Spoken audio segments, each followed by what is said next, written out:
Okay, so now we're going to talk about um, a type of brain damage, all right, what's called a lesion, all right, that is done on purpose. Okay, and I've mentioned this already, but didn't really go into detail. There is a medical procedure that was discovered in the 70s, I believe, called split brain. Split brain is used to treat epileptic seizures. Okay, so epilepsy is a disorder that causes your brain to seize up constantly, and it's basically your brain goes haywire. To help, it's called split brain because this procedure is where the doctors go in very, very carefully and they cut the corpus callosum, okay, which is the communication. Here you can see a cutaway right there, right? It's that band of neural fiber that connects the two hemispheres of the brain, the two what are called cerebral hemispheres. So the two halves of the cerebral cortex. And it allows for the two halves of the cerebral cortex to communicate back and forth with each other. So what happens with epilepsy is basically it's like the electrical signals in the brain just start going nuts. And it just starts firing signals back and forth and back and forth and back and forth between the two hemispheres until eventually the brain's like, ah, and it just goes crazy. The brain goes crazy. Okay. So the idea here is to stop the two hemispheres from being able to communicate with each other. Now, just so we know, when you cut the corpus callosum, all that means is you are cutting the connection between the two hemispheres of the brain. You are not cutting, they don't just go in and just slice everything in half, okay? They are not cutting the limbic system. They are not cutting the thalamus, the brainstem, anything like that. It's basically like the two cerebral hemispheres sit on top and surround all that stuff, but it's kind of like different. They're not necessarily connected. Okay. So, what this leads to is basically right now, you all have two brains, kind of, but they work together. With split brain, it basically allows the two hemispheres to work independently of one another. And there are not really any negative side effects to it other than, and I'm going to explain this, but I don't want you to get into the weeds on it. All you need to know is split brain is used to treat epileptic seizures. But I'm just going to explain this because it's interesting. Okay? Because language is in the left hemisphere of the brain, but not in the right. Basically, the right hemisphere is non-conscious. It basically has to rely on the left hemisphere to tell it what's going on. Because without language, we can't be conscious of things. Language is what allows us to have consciousness.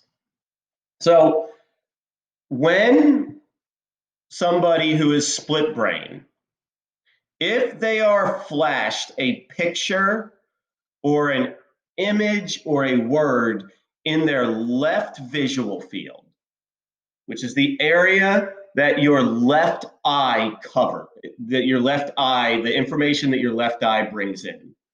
If they are flashed an image or a word in their left visual field, they will not be consciously aware that they have seen anything at all because they don't have language in the right hemisphere, which makes it so they're not able to be consciously aware. But what's weird is, and we're going to see this, is they can if they are given a pen or a marker in their left hand, they can unconsciously draw what they saw, but they won't know what it is until their right visual field sees it, because their right visual field goes to the left hemisphere of the brain.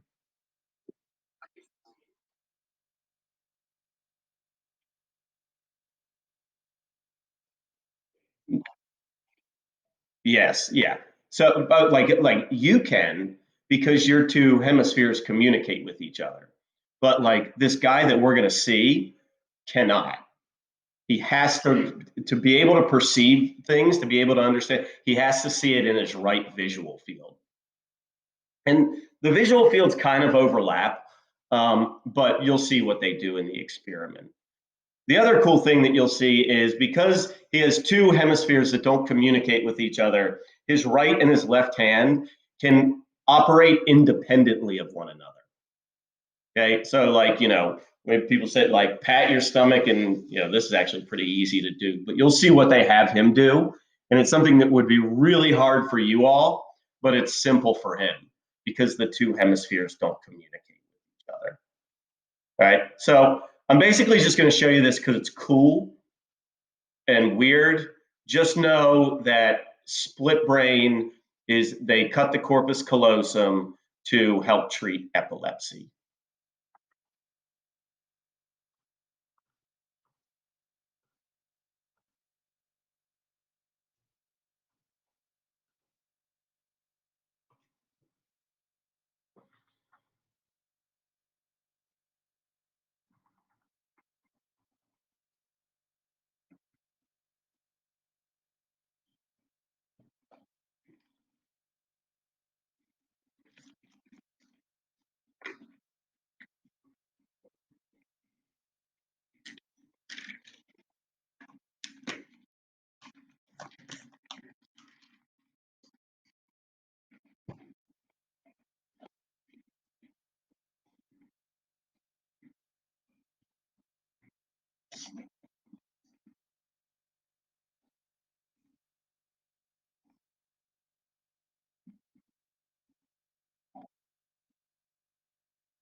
Okay, so there you go. All right. Like they said, it's basically like his right brain is doing something, but it doesn't know what it's doing until the left brain sees it. Okay. So anybody got any questions about that?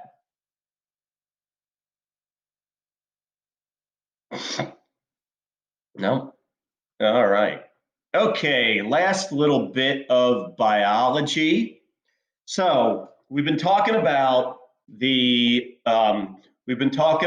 nervous system, the fast-acting system of communication in our body that uses neurotransmitters. The other communication system is what is called the endocrine system. Okay, the endocrine system is our slow communication system. What that means is it doesn't work as fast as the nervous system does. Okay? The nervous system, for instance, like the nervous system gets us activated. So, like if you're in a fight or flight situation, nervous system is going to release norepinephrine. That's like, boom, gets you jacked up, gets you ready to go.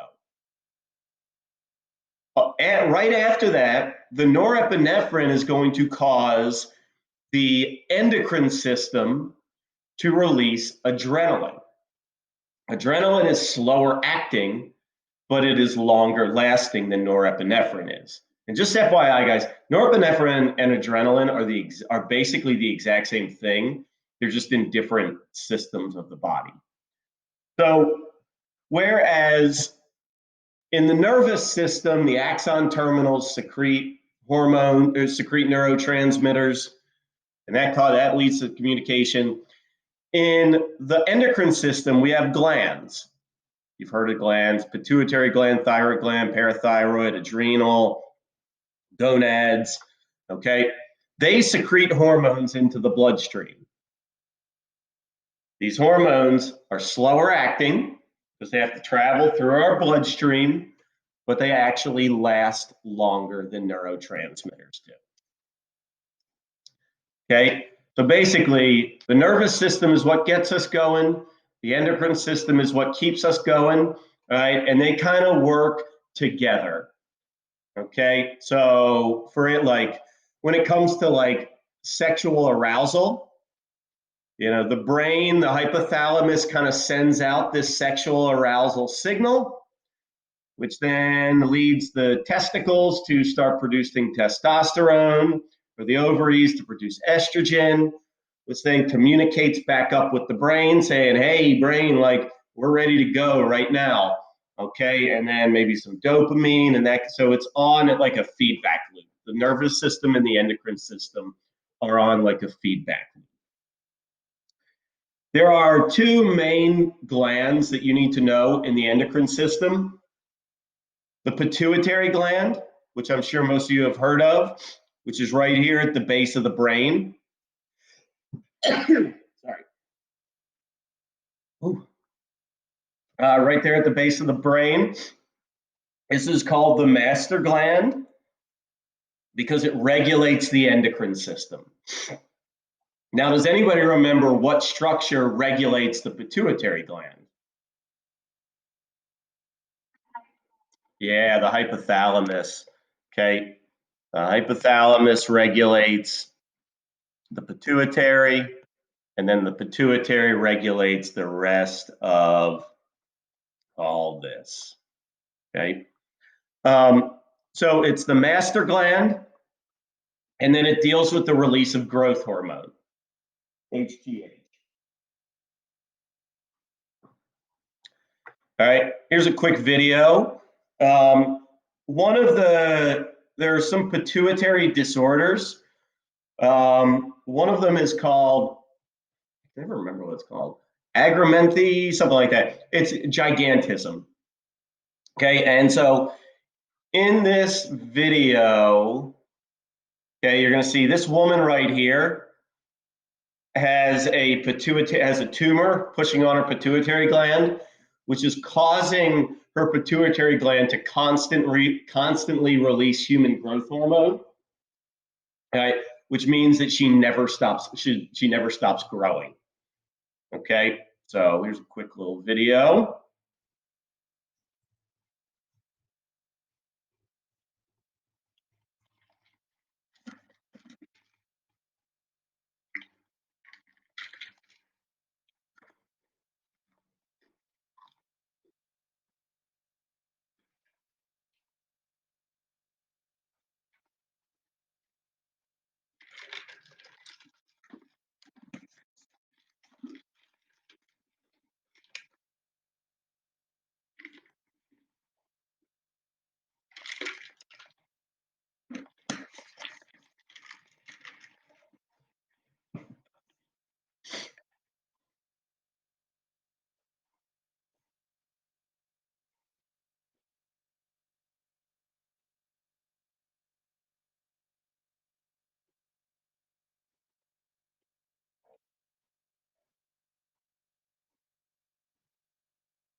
Okay, all right. So there you go. Also called gigantism. If anybody knows who Andre the Giant was, he was a wrestler. He was in Princess Bride. Okay, that's what he had as well. All right, so pituitary gland regulates the endocrine system and secretes growth hormone. The other one that you need to know is the adrenal gland. Adrenal glands release adrenaline. Okay, that's it. Any questions about the endocrine system? Got two more quick things.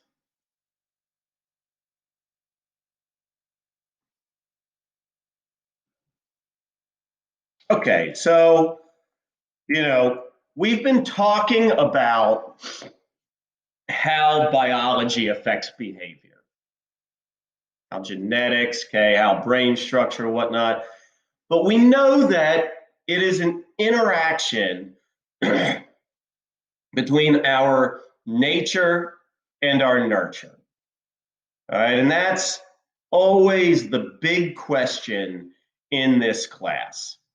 How much of who we are is because of our genetics, and then and our heredity, which is what the genes that your parents pass down to you, and how much of who we are is due to our nurture, the environment that we're in. And those two things interacting create the whole picture, but it's not always clear. So, for instance, anybody know who any of these guys are? Mm-hmm. Yeah. Not all would be considered psychopaths, but they are all serial killers. Okay. So, like, who's this guy? Probably the second most famous serial killer. It's not, yeah, Jeffrey Dahmer, the Milwaukee cannibal. Probably don't know who this guy is. His name's Jerry Brudos. He's the shoe fetish killer. Killed 7 women, I think. Ed Kemper, who we've talked about before, the co-ed killer, killed 10, I believe. And then probably one of the scariest of all of them, a guy named Richard Ramirez, who was the Night Stalker of Sacramento. killed 14 people, I believe. But when it comes to serial killers, the question is always, were they born evil? Okay. There was actually a show, I believe, called Born Evil, question mark. They looked into different serial killers. Were they born evil? Was this what they were predisposed to do? Or was there something that happened to them? Okay. So it's easy to say, well, this person was just born evil. All right. And it is like Richard Ramirez probably was just born evil. But like what's interesting is all four of them, and they see as high prevalence in this, all four of them had some sort of either head injury or body injury, severe body injury at a young age. Right? Jeffrey Dahmer had to have double hernia surgery when he was 4. His parents said that he was never the same after that. Brutus was electrocuted at the age of 21. All right. And after that, he had severe migraines and blackouts. Kemper had a head injury from a motorcycle accident. And Ramirez had multiple brain injuries at a young age. All of them were abused or neglected to some extent as well. Dahmer was just neglected by his parents. Brutus was verbally and physically abused by his mother. Kemper was verbally and physically abused by his mother. Right? Ramirez was beaten by his father, right? And shown pictures of dead Vietnamese people by his cousin at a young age. So, it's easy to say they're just born evil, okay? But you do have to take into account this aspect of nurture as well. And we're never going to know, really, okay? Whether it's because of just their genetics, okay, or if it was something that happened to them at a young age. Okay. All right. So, any questions on that? One more slide. All right. So, anybody have a guess? When we're studying nature versus nurture, the impact of genes and the environment on our behavior, who are the best people to study? If we want to look at the impact of genes versus environment on our behavior, who would we want to study? Twins. Why would we want to study twins? Yeah. If they're identical twins, then genetically they are identical.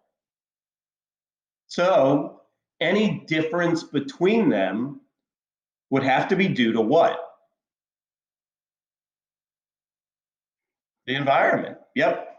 Okay. So make sure you know the difference between different types of twins. First block today, I basically had to have like the birds and the bees talk with class because a couple people were like, "Wait, so how are babies made?" Okay, it was a little bit, it seems like the health. It seems like health classes have failed a lot of you. Identical twins, what are called monozygotic. All right, monozygotic are where there's just a single egg. So each month, uterus releases a single egg, usually. Okay, and basically during procreation, it's whichever sperm gets to it first is the winner.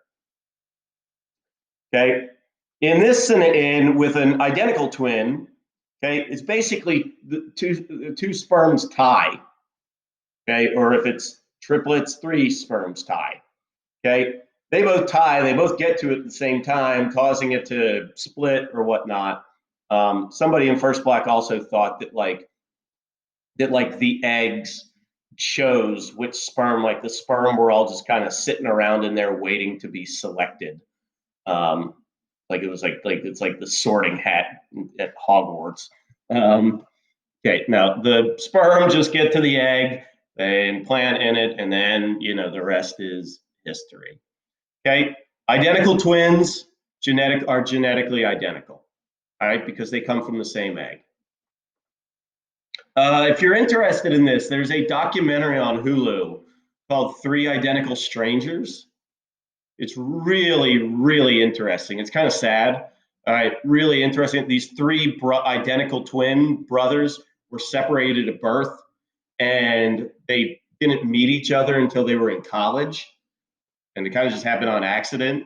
And so I highly recommend that documentary. Very, very good. All right, so identical twins, two sperms, one egg. Okay, fraternal twins are dizygotic. All right, meaning there are two zygotes. Okay, two sperm, two eggs. It's just there was just the uterus released two eggs instead of one. Okay, fraternal twins are no more similar genetically than siblings are.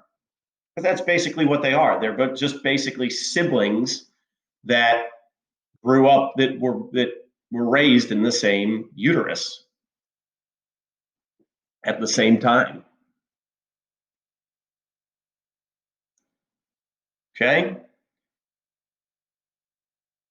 Can identical twins be different sexes?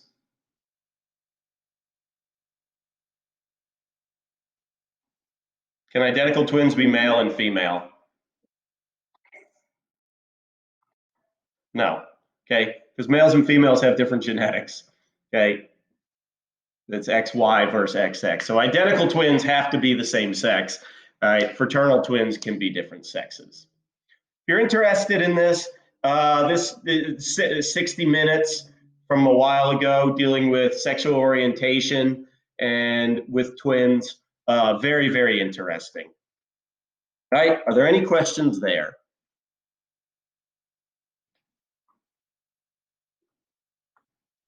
Okay, so